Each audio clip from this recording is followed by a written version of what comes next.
लोकसभा चुनाव से पहले उत्तराखंड में नेताओं के सामने पाक साफ होने का मौका है और ये मौका भारतीय जनता पार्टी दे रही है। बीजेपी ने ऑफर खुले तौर पर दे दिया है और जो आना चाहता है आ जाए, और इसके लिए बीजेपी की पूरी टीम जमीन पर काम भी कर रही है। और यही वजह है कि भ्रष्टाचार के गंभीर आरोपों में घिरे कांग्रेस के पूर्व नेता महेंद्र राणा, जो कि द्वारीखाल के ब्लॉक प्रमुख भी हैं, उन्होंने भी बीजेपी का दामन थामा है। यानी उनके दामन पर जो दाग थे उन दागों को धोने के लिए वो बीजेपी का हिस्सा बन चुके हैं।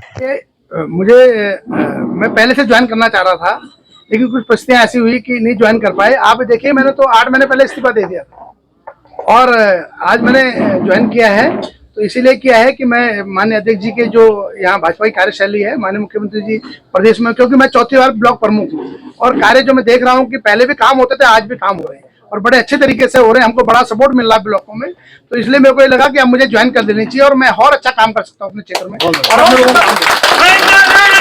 महेंद्र राणा चौथी बार के ब्लॉक प्रमुख हैं। 2022 विधानसभा चुनाव में वो कांग्रेस से ही टिकट भी मांग रहे थे विधानसभा का, लेकिन अब क्योंकि कांग्रेस ने तब उन्हें टिकट दिया नहीं, उसके बाद उन्होंने पार्टी छोड़ी। प्रीतम सिंह के बेहद करीबी माने जाते हैं। जब पार्टी छोड़ी थी तो कांग्रेस पर अनदेखी का आरोप लगाया था, सोनिया गांधी तक को चिट्ठी लिखी थी, लेकिन अब वो धामी की शरण में, मोदी की शरण में आ गए हैं और उन्हें सब कुछ अच्छा लग रहा है। महेंद्र भट्ट ने भी दावा किया है कि ये तो अभी शुरुआत है। अब आगामी दिनों में लोकसभा का चुनाव भी है, साथ साथ स्थानीय निकाय के चुनाव भी हैं, भविष्य में पंचायत के चुनाव भी हैं, तो हमारा कुनवा बढ़ रहा है। ये हम सबके लिए बहुत अच्छा विषय है और हमने कोशिश की है कि एक एक व्यक्ति किसी भी दल में हो, वो जो बीजेपी के अंदर, हाँ ठीक है, हम उसके, क्योंकि महेंद्र राणा जी लंबे समय से चर्चा चल रही थी, हमने जनप्रतिनिधियों का कार्यक्रम उतना लेट क्यों किया, तो एक एक व्यक्ति के बारे में हम भी मूल्यांकन करते हैं।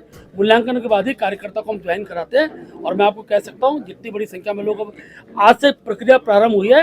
अभी पौड़ी लोकसभा, अभी टिहरी लोकसभा, हरिद्वार के अंदर भी बड़ी संख्या में सूची है। हमारे आदित्य जी उस सूची को देख रहे हैं और धीरे धीरे बड़ी संख्या में, मैं कह सकता हूँ कम से कम वर्तमान जनप्रतिनिधि, पूर्व प्रतिनिधियों में से लगभग 70% प्रतिनिधियों को भारतीय जनता पार्टी से जोड़ेंगे। उत्तराखंड बीजेपी के अध्यक्ष की बातों से ये साफ है कि आने वाले दिनों में कई और नेता अपने पाप धोने के लिए भारतीय जनता पार्टी में आ सकते हैं, या जिन नेताओं को लगता है कि उनका भविष्य भ्रष्टाचार के आरोपों में घिरकर ही खत्म हो जाएगा, तो वो बीजेपी ज्वाइन कर सकते हैं और इसके लिए रणनीति भी बनाई जा चुकी है। देखिए, कांग्रेस पार्टी जब करप्शन पार्टी बोली गई तो जो कांग्रेस में अच्छे लोग थे उनको भी लग रहा है कि यहाँ नहीं रहना है, इसलिए आ रहे हैं, तो हम स्वागत कर रहे हैं उनका।